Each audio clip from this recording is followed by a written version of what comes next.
موت کی یاد انسان کے دل کے اندر رہنی چاہیے، کیونکہ یہ انسان کو سیدھا رکھتی ہے، غفلت سے بچاتی ہے۔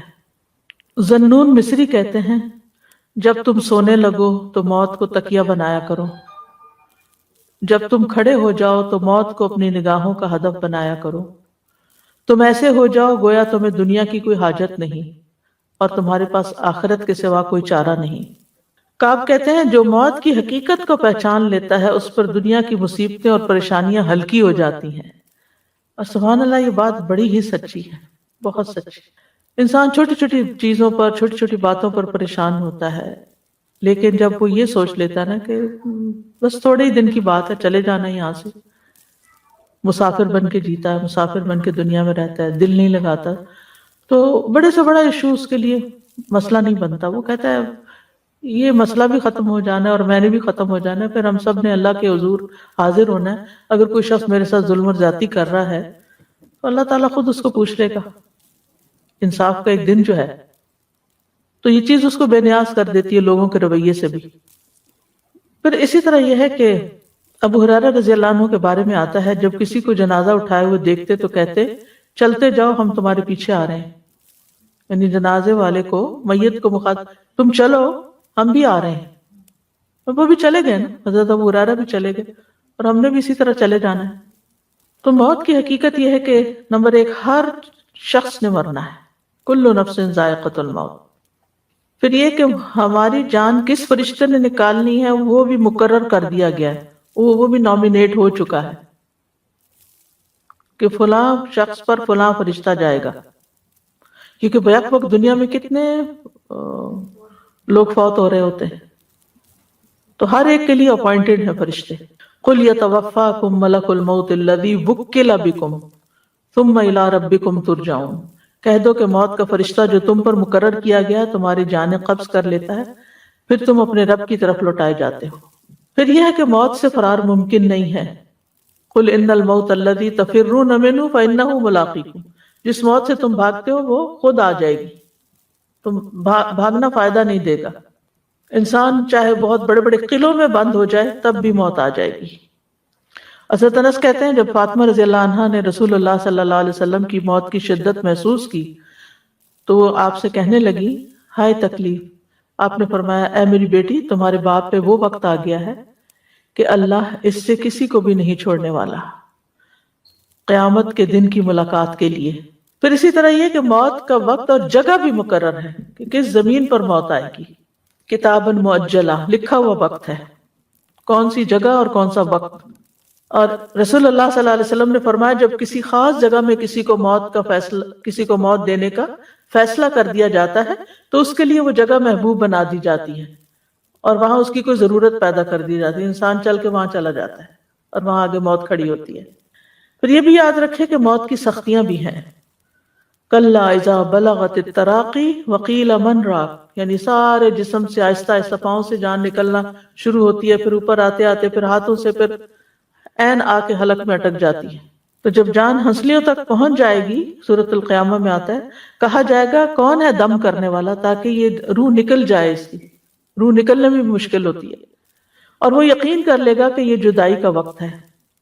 اور پنڈلی پنڈلی کے ساتھ لپٹ جائے گی۔ اس دن تیرے رب ہی کی طرف روانگی ہے، یعنی کوئی واپس روح کو نیچے نہیں لوٹا سکتا،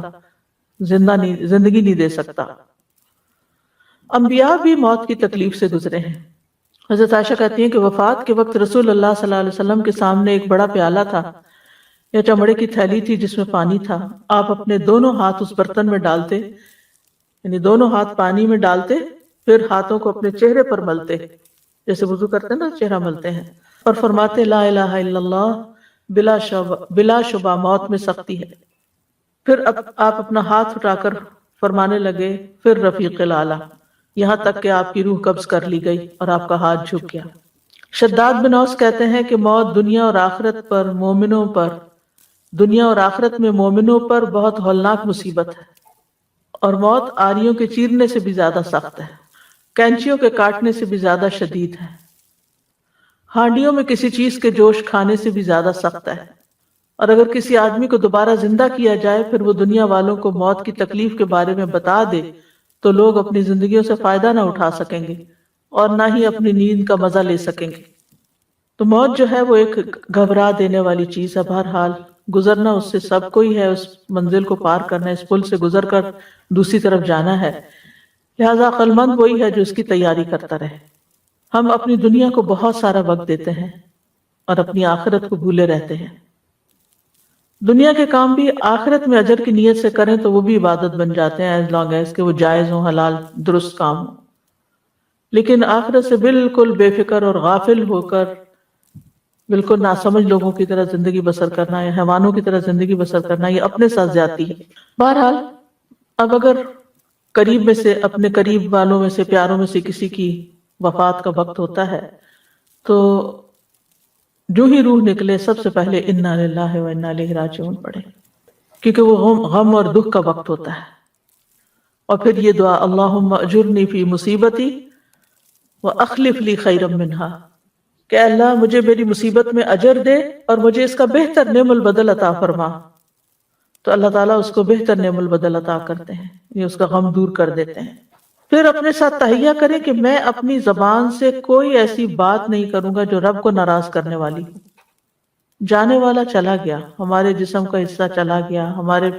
محبتوں کا ایک حصہ مرکز چلا گیا، لیکن اب رب کو نہیں ناراض کرنا۔ انس رضی اللہ عنہ کہتے ہیں کہ میں نے نبی صلی اللہ علیہ وسلم کے بیٹے کو دیکھا جو ابراہیم تھے، کہ وہ رسول اللہ صلی اللہ علیہ وسلم کے سامنے دم توڑ رہے تھے۔ رسول اللہ صلی اللہ علیہ وسلم کی آنکھوں سے آنسو جاری ہو گئے تو آپ نے فرمایا، آنکھوں سے آنسو جاری ہیں اور دل غمگین ہے، مگر زبان سے ہم وہی کہیں گے جو ہمارے رب کو پسند ہے، اور اللہ کی قسم ہے ابراہیم ہم تمہاری جدائی سے غمگین ہیں۔ یعنی غم دل میں آنا کوئی برا نہیں، نبی صلی اللہ علیہ وسلم پہ بھی غم آیا تھا، آپ کی آنکھوں سے بھی آنسو جاری ہوئے تھے، جس سے یہ پتہ چلتا ہے کہ مردوں کے لیے رونا منع نہیں ہے۔ غم اور تکلیف کے وقت اگر کسی کے آنسو بہہ جاتے ہیں تو اس کو آر نہیں دلانی چاہیے کہ تم نے کوئی غلط کام کیا ہے، کیونکہ یہ دل کی نرمی کی علامت ہوتے ہیں یہ آنسو۔ پھر یہ کہ اللہ کی ناراضگی والی بات نہیں کرنی کوئی، کہ کیوں اللہ تعالیٰ نے ایسے کیا، یا میرے ساتھ ہی کیوں ہوا، یا میرے ساتھ تو بڑی زیادتی ہو گئی، نعوذ باللہ، ایسا کچھ بھی نہیں۔ کیونکہ ہمارے پاس جو کچھ ہے، چاہے مال ہے یا اولاد ہے یا دوست رشتہ دار ہیں، وہ سب اللہ کی ایک نعمت ہے، ہم نے کچھ دے کے نہیں لیا ہوا ان کو، اللہ نے ہی دیا ہے، اور اللہ تعالیٰ جب چاہے واپس لے سکتا ہے، جیسے ام سلیم نے اپنے بیٹے کی وفات پہ کیا تھا، اپنے شوہر کو کیسے بتایا تھا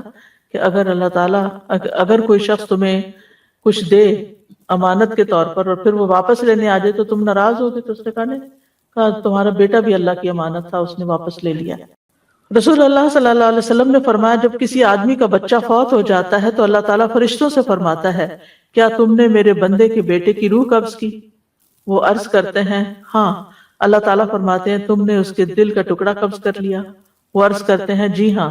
پھر اللہ تعالیٰ پوچھتے ہیں میرے بندے نے کیا کہا؟ حالانکہ اللہ تعالیٰ خود جانتے ہیں، لیکن پوچھتے ہیں اس بات کی اہمیت دینے کے لیے۔ فرشتے عرض کرتے ہیں اس نے تیری تعریف کی اور انا للہ و انا الیہ راجعون پڑھا۔ اللہ تعالیٰ فرماتے ہیں میرے بندے کے لیے جنت میں ایک گھر بنا دو اور اس کا نام بیت الحمد رکھو، کہ اس نے اتنی بڑی تکلیف کے موقع پر بھی میری تعریف ہی بیان کی۔ کسی کی بھی موت پر انسان صبر سے کام لے، کیونکہ صبر کرنے والوں کے لیے خوشخبری ہے، وبشر الصابرین، اور ان کے لیے بہت بڑا اجر ہے۔ انما یوفی الصابرون اجرہم بغیر حساب، صبر کرنے والوں کو ان کا اجر بلا حساب دیا جائے گا، یعنی ان گنت۔ پھر صبر جو ہوتا ہے نا، صدمے کی پہلی چوٹ پر ہوتا ہے، جو ہی خبر ملے اس وقت صبر، حال دعائی ڈال کے پھر اس کے بعد کہ اب ہم صبر کر رہے ہیں تو وہ تو صبر نہیں ہے۔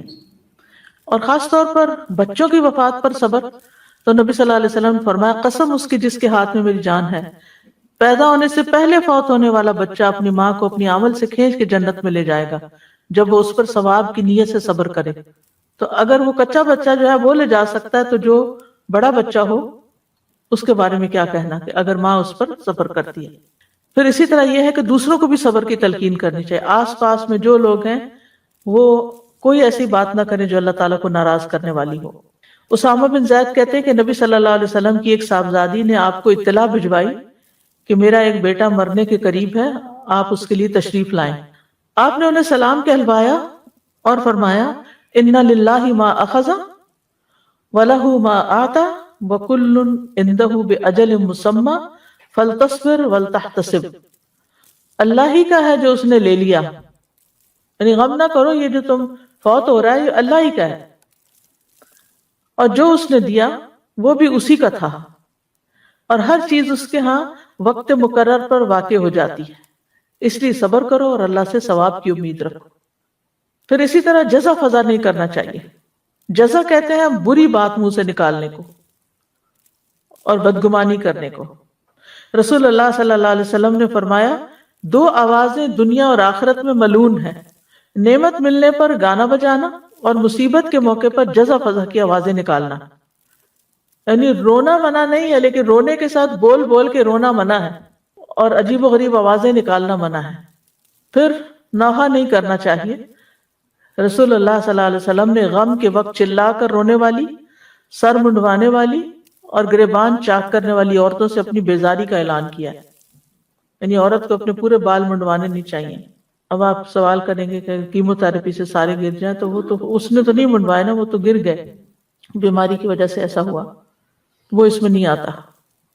آپ صلی اللہ علیہ وسلم نے فرمایا، وہ شخص ہم میں سے نہیں جو اپنے چہرے کو پیٹے، گریبان کو چاک کرے اور جاہلیت کی سی پکار پکارے۔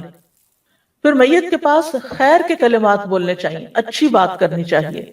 ام سلمہ سے روایت ہے کہ رسول اللہ صلی اللہ علیہ وسلم ابو سلمہ کے پاس تشریف لائے تو ابو سلمہ کی آنکھیں کھلی ہوئی تھی، آپ نے ان کو بند کر دیا، پھر فرمایا، جب روح قبض کی جاتی ہے تو نگاہ اس کے پیچھے جاتی ہے، آنکھیں۔ اچھا، اب یہ جو بات ہے یہ بہت سکیری ہے۔ روح نکل گئی ہے تو اس کا مطلب ہے آنکھیں کام کر رہی ہیں، تبھی تو وہ دیکھ رہی ہیں۔ فَبَصَرُكَ الْيَوْمَ حَدِيدٌ، نگاہ اتنی تیز ہو گئی کہ روح جو زندگی میں نظر نہیں آتی وہ اس مرنے والے کو موت کے بعد نظر آ رہی ہے، وہ بھی نظر آ رہی ہے۔ قرآن میں آتا ہے فَبَصَرُكَ الْيَوْمَ حَدِيدٌ، آخرت میں بھی اس کی نگاہ تیز ہوگی۔ اور میں نے آپ کو کچھ دن پہلے وہ واقعہ سنایا تھا کہ ریسنٹلی جو ریسرچ کی گئی ہے کہ ایک 80+ ایئر کا شخص مشینوں کے نیچے تھا، جس کی دماغ کی جو ویوز ہیں اور اس کی ایکٹیویٹی ہے وہ پوری طرح مانیٹر کی جا رہی تھی، کہ اچانک اس پہ ہارٹ اٹیک ہوا اور اس کی ڈیتھ ہو گئی، جبکہ اس کی ساری سکیننگ چل رہی تھی ابھی۔ تو وہ جو موت کی کیفیت تھی اس کے وقت دماغ کا کیا حال تھا، سب کچھ سکین ہو گیا، اور اس کی پرنٹ نیٹ پہ موجود ہے۔ اور یہ دیکھا گیا کہ جو دماغ کا میموری والا پارٹ تھا وہ بہت ایکٹیو ہو گیا، سپر ایکٹیو، موت کے وقت روح نکل گئی ہے اور وہ میموری پارٹ جو ہے وہ بہت ایکٹیو ہو گیا، اور اس میں جو گاما ویوز ہیں وہ اوپر نیچے وہ جو مشین پہ آپ نے کبھی ECG کروائی ہوئی کو تو آپ نے دیکھا ہوگا نا، اس طرح اوپر نیچے لکیریں جاری ہوتی ہیں، یعنی وہ پوری سپیڈ کے ساتھ چلنا شروع ہو گئی، اور یہ میموری پارٹ کی تھی۔ تو اس سے پھر مزید انہوں نے تحقیق کی تو وہ کہتے ہیں کہ جو مرنے والا ہوتا ہے اس کو پیدائش سے لے کر موت تک کے سارے واقعات، ساری چیزیں اس کی نگاہوں کے سامنے آنے لگتی، اس کے اچھے برے کام سب آ جاتے ہیں اس کے سامنے۔ اسی کے بارے میں پھر وہ کہتے ہیں کہ یوم یتذکر الانسان ما سعی، جس دن انسان یاد کرے گا کہ اس نے کیا کیا بھاگ دوڑ کی دنیا میں، کیا کر کے آیا۔ تو اس لیے اگر انسان کا کوئی وقت نیکی کے کام میں گزرتا ہے تو اس کو چیرش کرنا چاہیے، اس کو بوجھ سمجھ کے نہیں کرنا چاہیے، اس کو خوش ہونا چاہیے، شکر ہے ہمارا یہ وقت کسی اچھے کام میں گزرا ہے۔ لیکن ہمارا نفس جو ہے نا وہ جلدی تھک جاتا ہے اور بور ہونے لگتا ہے کہ اب یہ کیا بند کے بیٹھ جاؤ ایک قید کی طرح، کچھ اور بھی کریں، اور کتنی چیزیں ہوں گی جن کو دیکھ کر انسان افسوس کر رہا ہوگا۔ تو بہرحال روح جب نکلتی ہے تو نبی صلی اللہ علیہ وسلم نے فرمایا، جب یہ صحیح مسلم کی روایت ہے، جب روح قبض کی جاتی ہے تو نگاہ اس کے پیچھے جاتی ہے، اس لیے کیا فرمایا، آنکھیں بند کر دو۔ یہ جو ہمارے یہاں میت کی آنکھیں بند کرتے ہیں نا فوراً، وہ اسی وجہ سے۔ پھر ان کے گھر کے لوگوں نے رونا شروع کر دیا تو آپ نے فرمایا، اپنے آپ پر خیر ہی کی دعا کیا کرو، بے شک فرشتے تمہاری بات پہ آمین کہتے ہیں۔ یعنی میت کے بارے میں صرف اچھی بات کرو، رونا دھونا بند کرو۔ مغیرہ بن شعبہ کا انتقال ہوا تو جریر بن عبداللہ خطبہ دینے کے لیے کھڑے ہوئے اور فرمایا، میں تمہیں اللہ کے تقوی کی وصیت کرتا ہوں،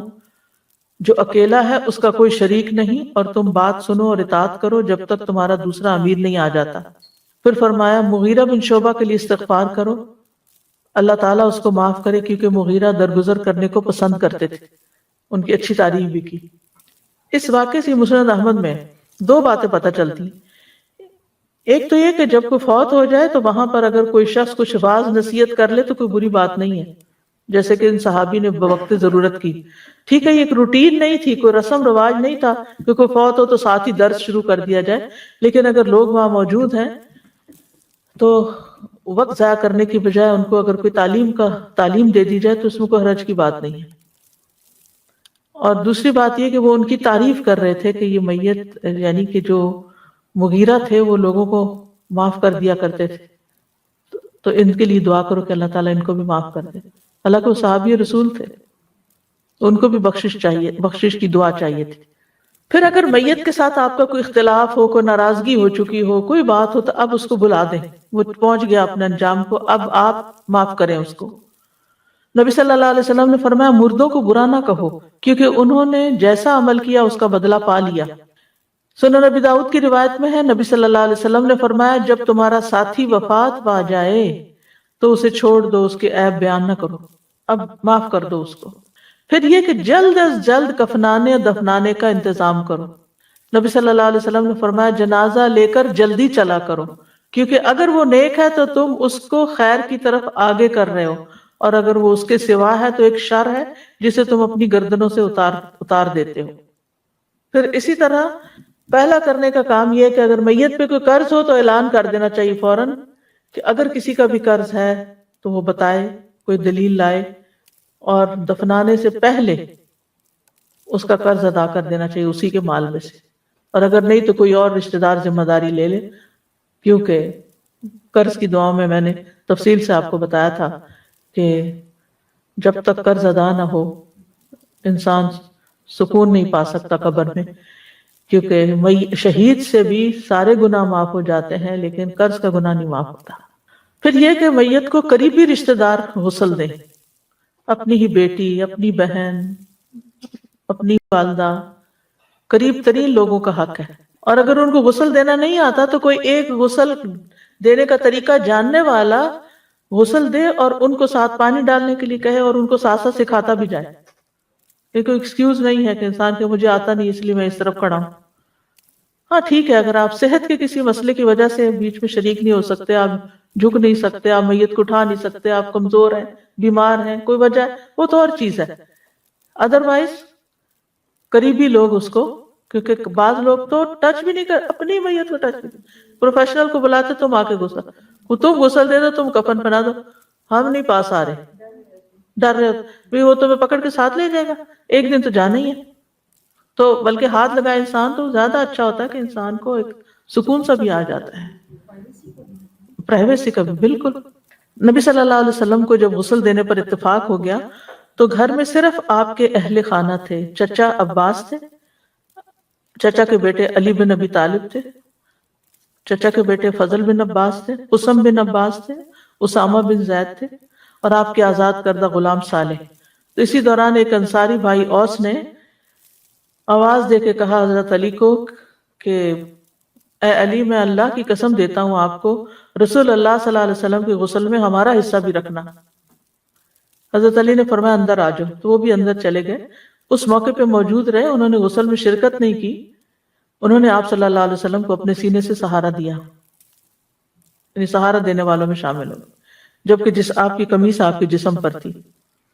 عباس، فضل اور قسم پہلو بدل رہے تھے آپ کا، یعنی سائڈ سے دن ہلانے کے لیے دوسری طرف سے. علی بن ابی طالب ان کی مدد کر رہے تھے، اسامہ اور صالح پانی ڈال رہے تھے، اور حضرت علی جو تھے وہ غسل بھی دے رہے، ساتھ واش کر رہے تھے. تو اس سے یہ پتہ چلتا ہے کہ غسل دینے کے لیے 3 4 5 لوگ بھی ہو سکتے ہیں جو مل جل کر اس کام کو کریں، تاکہ جلدی بھی کام ہو اور سیکھیں بھی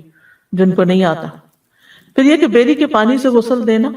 اور اگر بیری کے پتے کہیں نہ ملیں، جیسے یہاں نہیں ملتے، تو پھر لیکوڈ جو واشنگ لیکوڈ ہے اس سے بھی دھو سکتے ہیں. پھر سفید اور اچھا کفن پہنانا.